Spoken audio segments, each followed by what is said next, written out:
Hello everyone, আজকের আলোচ্য বিষয় হচ্ছে অকুপেশনাল থেরাপি আর ফিজিওথেরাপির মধ্যে ডিফারেন্স কোথায়। নমস্কার, আমি Susmita De, audiologist and speech language pathologist from Barnaparichay speech therapeutic learning centre. আজকের আলোচ্য বিষয় হচ্ছে যে difference between occupational therapy and physiotherapy. এই অকুপেশনাল থেরাপি হচ্ছে যেসব শিশুদের দৈনন্দিন জীবনে কাজ করতে সমস্যা হয় সেই সব শিশুদের এই অকুপেশনাল থেরাপিটা প্রয়োজন আছে।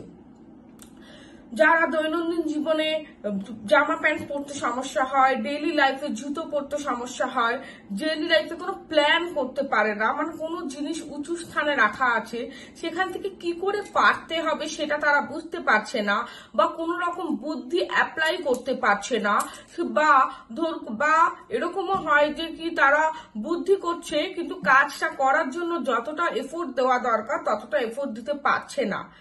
তো সেই সব শিশুদের অকুপেশনাল থেরাপি করা প্রয়োজন আছে। অকুপেশনাল থেরাপি হচ্ছে motor planning skill. Motor planning skill হচ্ছে যেসব শিশুরা প্ল্যান করতে পারে না, যেমন কোনো একটা জিনিস দূরে রাখা আছে, কি করে জিনিসটা আনবে সেটা বুঝতে পারছে না, অন্যকে ধরে টানাটানি করছে বা চিৎকার করছে বা কান্নাকাটি করছে, কিন্তু জিনিসটা নিজে হাতে নিয়ে আসবে সেটা বোঝাতে পারছে না বা করতে পারছে না। সেই জন্য এই প্ল্যানিং স্কিলের ওপর, ব্রেন ডেভেলপমেন্টের উপরে কাজ করা হয়, সেটাই হচ্ছে অকুপেশনাল থেরাপি।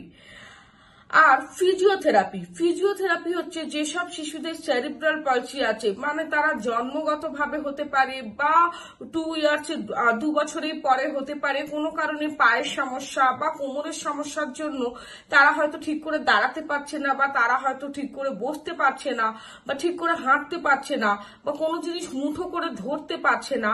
তো সেই সব ক্ষেত্রে ফিজিওথেরাপির প্রয়োজন আছে। ফিজিওথেরাপিটা হচ্ছে বডি মুভমেন্টের এক্সারসাইজের উপরে কাজ করা হয়। বডি মুভমেন্ট এক্সারসাইজের উপরে কাজ করা হয়, অর্থাৎ ধরুন কোনো কারণে হাতটা মুঠো করতে পারছে না, কোনো কারণে জিনিস শক্ত করে ধরতে পারছে না, তো সেই জন্য হাতের এক্সারসাইজ করানো হয় যাতে জিনিসটা শক্ত করে ধরতে পারে। হাঁটতে না পারলে সেই জন্য হাঁটানোর চেষ্টা করা হয়ে থাকে। অনেকের পা থাকে ফ্ল্যাট পজিশনে, পা এরকম খাঁজ কাটা থাকে না। এই পাটা আমাদের নর্মালি এরকম খাঁজ কাটা থাকে, কিন্তু অনেকের ক্ষেত্রে দেখা যায় পাটা ফ্ল্যাট পজিশনে থাকে, যার ফলে হাঁটতে তোদের অসুবিধা হয়। সেই জন্য ফিজিওথেরাপি করা প্রয়োজন আছে, যেটা কিনা বাইরে এই ফ্ল্যাট মুভমেন্টটাকে, ফ্ল্যাট তো থাকবেই কিন্তু তা সত্ত্বেও যাতে তারা হাঁটতে পারে সেই জন্য ফিজিওথেরাপি করা প্রয়োজন আছে। তো ফিজিওথেরাপি হচ্ছে সম্পূর্ণ বডির এক্সারসাইজের উপরে হয়, যেগুলো বডি ফিজিক্যালি আনফিট সেইগুলোকে ইমপ্রুভমেন্ট করে ফিজিওথেরাপি।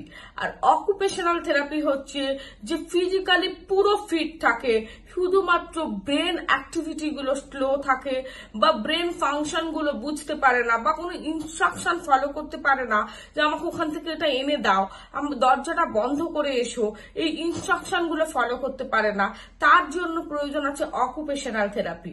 আর ফিজিওথেরাপি হচ্ছে সম্পূর্ণ ফিজিক্যালি এক্সারসাইজের উপরে কাজ করা হয়ে থাকে। তো এইটাই হচ্ছে ডিফারেন্স।